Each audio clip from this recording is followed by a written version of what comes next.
Hello everyone, welcome to my YouTube channel. तो आज हमारी पॉलिटी की क्लास नंबर 3 और आज की क्लास का हमारा टॉपिक है मौलिक अधिकार। तो आज की क्लास में मौलिक अधिकारों के बारे में पढ़ेंगे। तो चलिए शुरू करते हैं। मौलिक अधिकारों की विचारधारा अमेरिका से ली गई है, यानी कि अमेरिका के संविधान से मौलिक अधिकारों की विचारधारा ली गई है। इनका वर्णन संविधान के भाग 3 में अनुच्छेद 12 से 35 तक है और मौलिक अधिकारों में संशोधन हो सकता है। उसके बाद है संविधान के भाग 3 को भारत का अधिकार पत्र यानी कि भारत का मैग्ना कार्टा कहा जाता है। उसके बाद अगला पॉइंट है मौलिक अधिकार वाद योग्य या न्याय योग्य है, अर्थात मौलिक अधिकारों को लेकर न्यायालय में जाया जा सकता है। उसके बाद है राष्ट्रीय आपात, जो कि आर्टिकल 352 के तहत लगता है, यानी कि राष्ट्रीय आपात कानून 352 में है के दौरान जीवन और व्यक्तिगत स्वतंत्रता के अधिकारों को छोड़कर अन्य सभी मौलिक अधिकारों को स्थगित किया जा सकता है। यानी कि ये दो ऐसे मौलिक अधिकार हैं जिनको कभी भी स्थगित नहीं किया जा सकता, बाकी सबको राष्ट्रीय आपात के दौरान स्थगित किया जा सकता है। उसके बाद है मूल संविधान में 7 मौलिक अधिकार थे, लेकिन 44वें संविधान संशोधन 1978 के तहत संपत्ति के अधिकार, जो कि अनुच्छेद 31 और 19 के में इसका वर्णन था, उनको मौलिक अधिकारों की सूची से हटाकर संविधान के अनुच्छेद 301 में के अंतर्गत कानूनी अधिकार के रूप में रख दिया। यानी कि संपत्ति के अधिकार को मौलिक अधिकार के बजाय कानूनी अधिकार बना दिया गया और इसे संविधान के अनुच्छेद 300A सब क्लोज ए में इसको रख दिया गया। उसके बाद है अनुच्छेद 12 में राज्य की परिभाषा दी गई है। उसके बाद अनुच्छेद 13 राज्य मौलिक अधिकारों का अतिक्रमण करने की विधियों को नहीं बनाएगा, यानी कि राज्य ऐसे कोई भी ऐसा कानून नहीं बनाएगा जिससे मौलिक अधिकारों का हनन हो,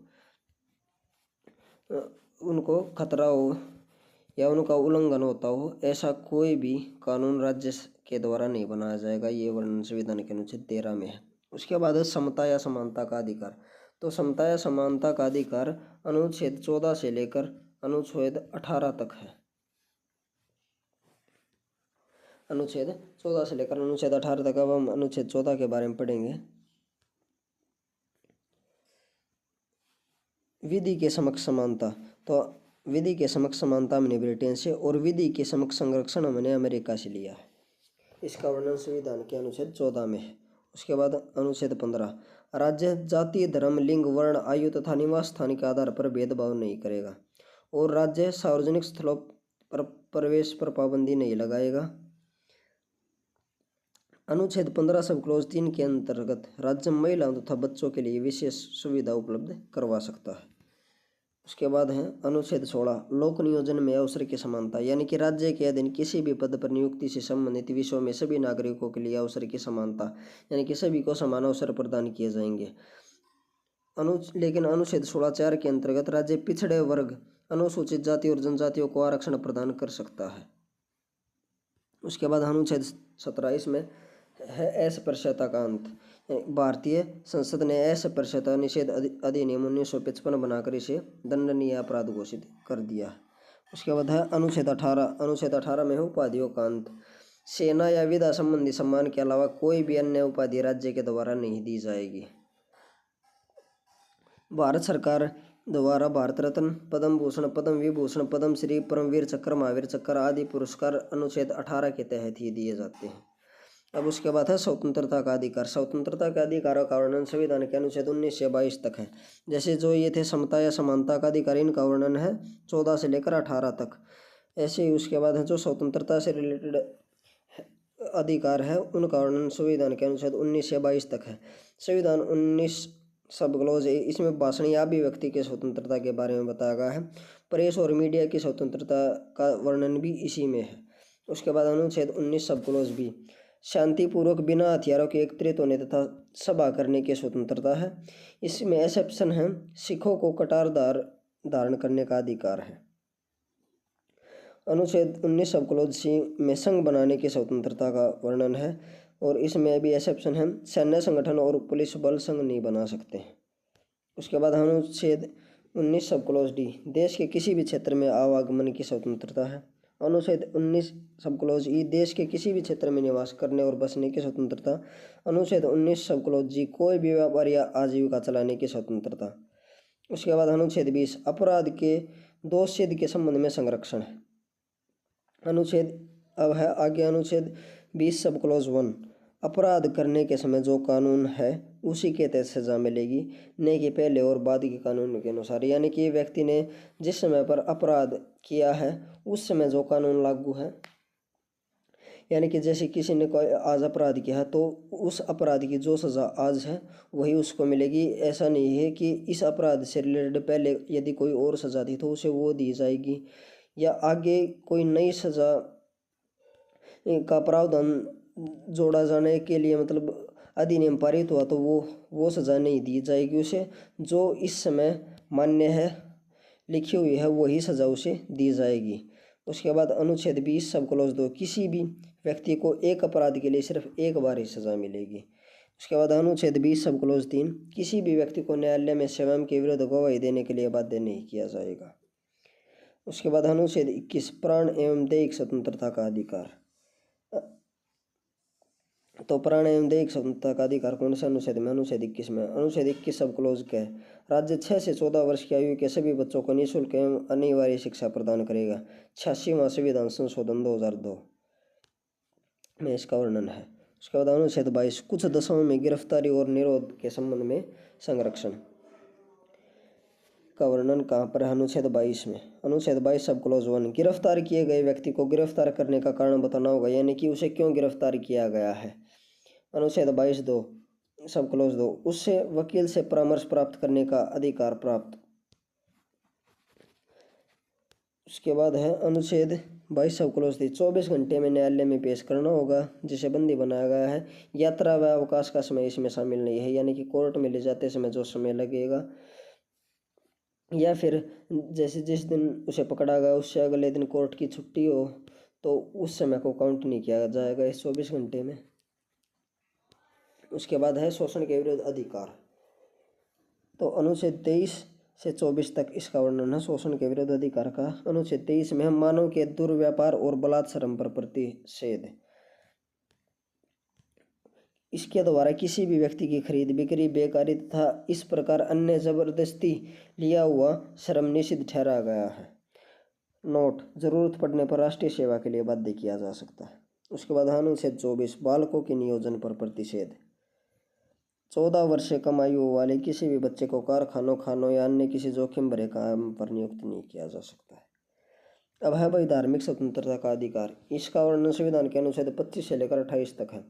अनुच्छेद 25 कोई भी व्यक्ति किसी भी धर्म को मान सकता है और उसका प्रचार प्रसार कर सकता है। भाई व्यक्ति को अपने धर्म के लिए संस्थाओं की स्थापना व पोषण करने, विधि सम्मत संपत्ति अर्जन और स्वामित्व और प्रशासन का अधिकार है। अनुच्छेद 27 में राज्य किसी धर्म की अभिवृद्धि पर धार्मिक आधार पर कोई भी कर नहीं लगाएगा,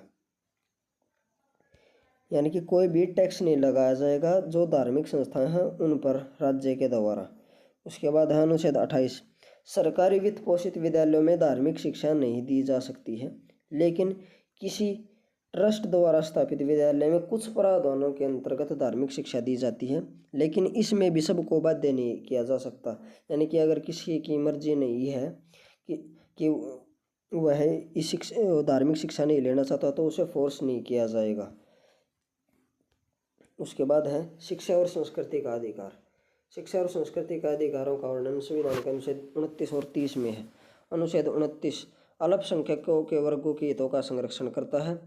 कोई भी अल्पसंख्यक अपनी भाषा, लिपि और संस्कृति को सुरक्षित रख सकता है। भाषा, जाति, धर्म और संस्कृति के आधार पर उसे किसी भी सरकारी शैक्षणिक संस्थान में प्रवेश से नहीं रोका जाएगा। और उसके बाद अनुच्छेद 30 में कोई भी अल्पसंख्यक वर्ग अपनी पसंद का शैक्षणिक संस्थान चला सकता है और उसे सरकार के द्वारा अनुदान देने में किसी भी तरह का कोई भी भेदभाव नहीं किया जाएगा। अब है संवैधानिक उपचारों का अधिकार। इसका वर्णन संविधान के अनुच्छेद 32 में। मोस्ट इम्पोर्टेंट है भाई आर्टिकल 32, क्योंकि पेपर में सबसे ज़्यादा क्वेश्चन यहीं से आते हैं। तो डॉक्टर भीमराव अम्बेडकर ने इसे संविधान की आत्मा कहा है। किसे? अनुच्छेद 32 को डॉक्टर भीमराव अम्बेडकर के द्वारा संविधान की आत्मा कहा गया है। यह मौलिक अधिकारों की रक्षा, यानी कि जो हमारे मौलिक अधिकार हैं उनकी रक्षा कौन सा अनुच्छेद करता है? अनुच्छेद 32। उसके लिए 5 प्रकार की रिटें जारी करता है। सबसे पहले रिट है बंदी प्रत्यक्षीकरण, जिसे इंग्लिश में हैबियस कॉर्पस कहा जाता है। इसके द्वारा बंदी बनाए गए व्यक्ति को 24 घंटे में न्यायालय में बंदी बनाए गए कारणों की समीक्षा करता है, यानी कि न्यायालय में उसको पेश करना होगा और उसके किस कारणों से उसे बंदी बनाया गया है इन सब की समीक्षा की जाती है, यानी कि इनकी जांच की जाती है। उसके बाद है परमादेश यानी कि मैंडेमस। किसी सार्वजनिक पदाधिकारी द्वारा गलत आदेश दिया जाता है तो उसके कारणों की समीक्षा न्यायालय करता है, यानी कि कोई भी पदाधिकारी है उसके द्वारा यदि कोई गलत आदेश दे दिया जाता है तो उसके जो उसके ऊपर जो कार्रवाई है या जो जांच है वो सब किसके अंदर है, परमादेश यानी कि मैंडेमस इस रिट के द्वारा की जाती है। उसके बाद है प्रतिषेध लेख यानी कि प्रोहिबिशन। सर्वोच्च न्यायालय अपने अधीनस्थ न्यायालयों को सीमा से बाहर जाकर कार्य करने से रोक सकता है, यानी कि न्यायालय के जो छोटे न्यायालय हैं उनके अधिकार क्षेत्र में जो कार्य है केवल वो उन्हीं को करें। यदि वो अपनी सीमा क्षेत्र से बाहर जाकर कोई कार्य करते हैं जो उनकी सीमा क्षेत्र में नहीं है तो जो हमारा सुप्रीम कोर्ट है वो इस पर रोक लगा सकता है। उसके बाद है उत्प्रेषण यानी कि टेरिटोरी। इसके अंतर्गत अधीनस्थ न्यायालयों को यह निर्देश दिया जाता है कि वे अपने पास लंबित सभी मुकदमों का न्याय निर्णय के लिए उसे वरिष्ठ न्यायालय में भेजें, यानी कि कोई भी जो लोअर कोर्ट हैं उनमें कोई मामला हो जो कि बहुत लंबा खिंचा हुआ है तो सुप्रीम कोर्ट यह आदेश दे सकता है कि उस मामले को हमारे पास भेजो या अपने से जो हायर कोर्ट है उसके पास भेजो, उसे अपने पास न रखें जो ज़्यादा लंबित हैं जो भी मुकदमे। उसके बाद है अधिकार परीक्षा लेख। जब कोई व्यक्ति ऐसे पदाधिकारी के रूप में कार्य करने लगता है जिसके रूप में उसे कार्य करने का वैधानिक अधिकार नहीं है तो न्यायालय अधिकार परीक्षा लेख के द्वारा उससे यह पूछता है कि वह किस अधिकार से यह कार्य कर रहा है, और जब तक वह इस बात का स्पष्ट जवाब न दे, संतोषजनक उत्तर नहीं देता तब तक वह उस कार्य को नहीं कर सकता है। यानी कि कोई भी व्यक्ति गलत असंवैधानिक कार्य करता है, कोई भी पदाधिकारी जो कि किसी भी सरकारी पद पर है जो अपने असंवैधानिक कार्य करता है, अपनी शक्तियों का दुरुपयोग या अपने कार्य क्षेत्र से बाहर के कार्य करता है तो न्यायालय उससे यह पूछ सकता है कि वह किस प्रावधान के तहत यह कार्य कर रहा है, और जब तक वह इसका संतोषजनक या स्पष्ट कोई भी उत्तर नहीं दे देता तब तक वह उस कार्य को नहीं कर सकता। उसके बाद अनुच्छेद 33। अनुच्छेद 33 में सैनिकों, अर्धसैनिक बलों और खुफिया एजेंसियों के मौलिक अधिकारों पर जो प्रतिबंध लगाया जाता है उसके बारे में वर्णन है। अनुच्छेद 34 में मार्शल लॉ लागू होने पर मौलिक अधिकारों पर प्रतिबंध का वर्णन है, और अनुच्छेद 35 में मूल अधिकारों के संबंध में कानून बनाने की शक्तियाँ जो संसद की शक्ति हैं, यानी कि जो संसद के द्वारा मौलिक अधिकारों के संरक्षण के लिए जो भी कानून बनाए जाते हैं उन सब का वर्णन संविधान के अनुच्छेद 35 में है। और इसी के साथ ये टॉपिक खत्म होता है। अगर आपको वीडियो अच्छी लगी हो तो वीडियो को लाइक एंड शेयर करें तथा चैनल को सब्सक्राइब करें। Thank you.